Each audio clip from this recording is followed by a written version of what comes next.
have to go to school, and at some point, and they either have to, there's not many of them left, a nursing school, which was not at a university or college, but it could be a 2-year program or a 3-year program. They could go to a junior college or community college or a university for a 4-year degree or 2-year degree. There are master's degrees in it, there are PhD degrees in it. They have reached a status, but they are licensed.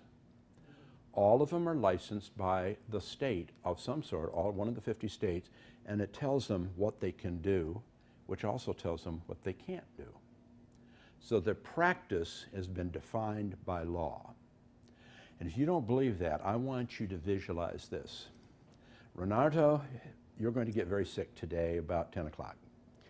And we're going to take you down here to Annapolis Hospital.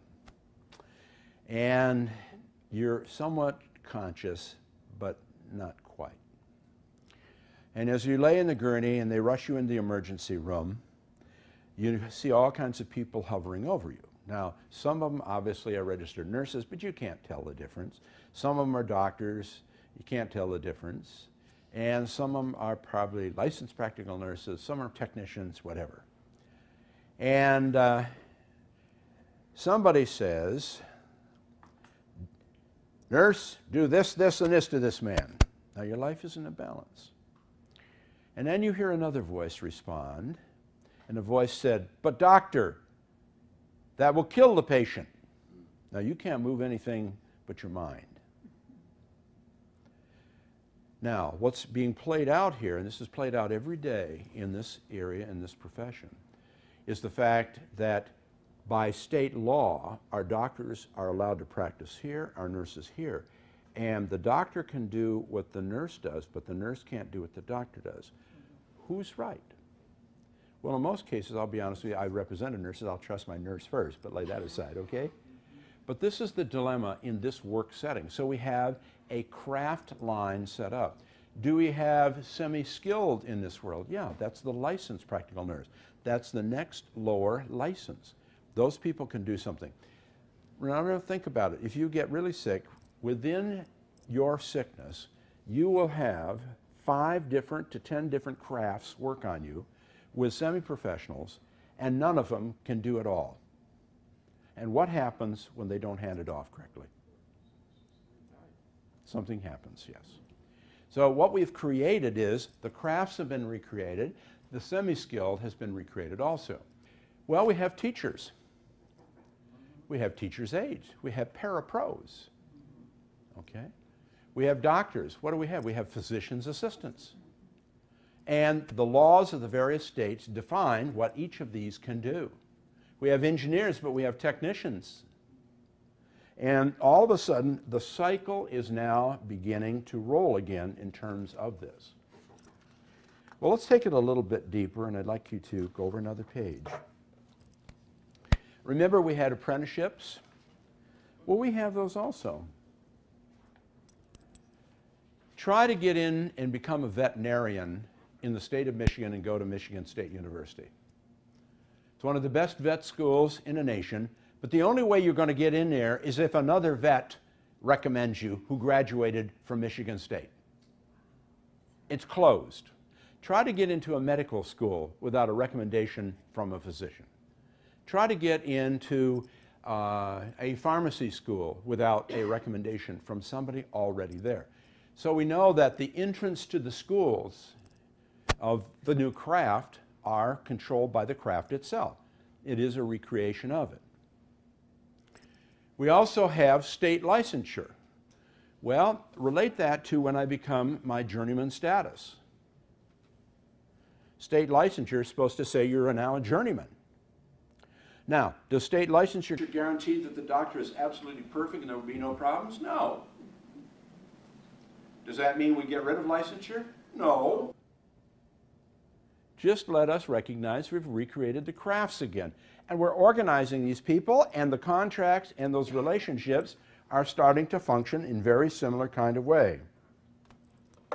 Now, let's take a look at my box. What I'd like you to put in there is a note. Scarcity of skill is what the medical profession wants. Now, I'd like you to go over a page. And we have a new scientific management. And Bill, you're going to appreciate this because this was for you, big guy. In the old days when we had scientific management, let's take a look in the box for a minute, because this is where I lived, and I thought about it, and I thought, hey, I've seen this before. In the old scientific management, we said we contrast the old scientific management with the new. Okay. The old scientific management was to take the job and divide it down into its smallest component part.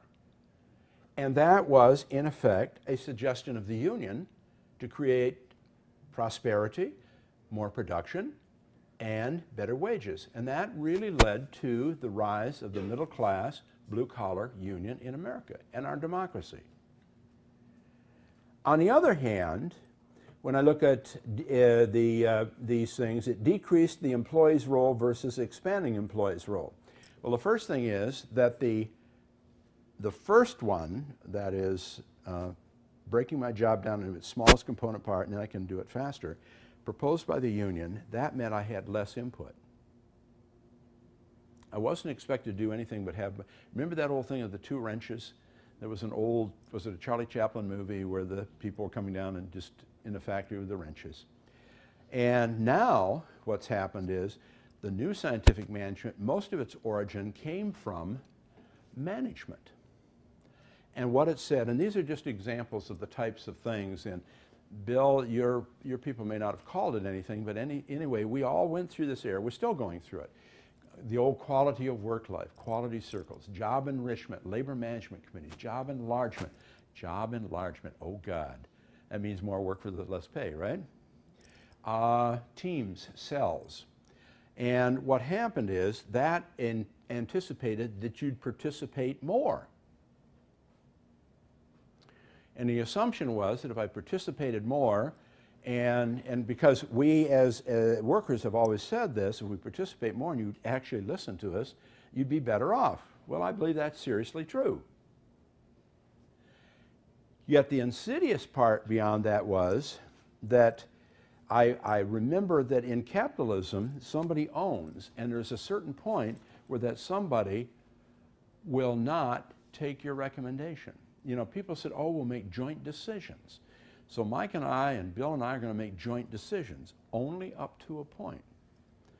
Because the laws, the labor laws of America say that if you hire, fire, suspend, demote, promote, or evaluate, or effectively recommend, you are a supervisor and not eligible to bargain collectively. That means that if Bill and Mike and myself go beyond a certain area in terms of shared joint decision making, I could lose my status as a union. You have an interesting Supreme Court case that was in New York, and there was a university called Yeshiva. And Yeshiva University, the faculty wanted to unionize, just like my faculty did. And it went all the way to the Supreme Court, and the management of Yeshiva University said, the faculty as a body are not eligible to be in a union. He said, and they said, the faculty said as the faculty senate, they make joint decision making for the university. They're all management. And the U.S. Supreme Court and the NLRB, National Labor Relations Board, who administers the law, upheld it.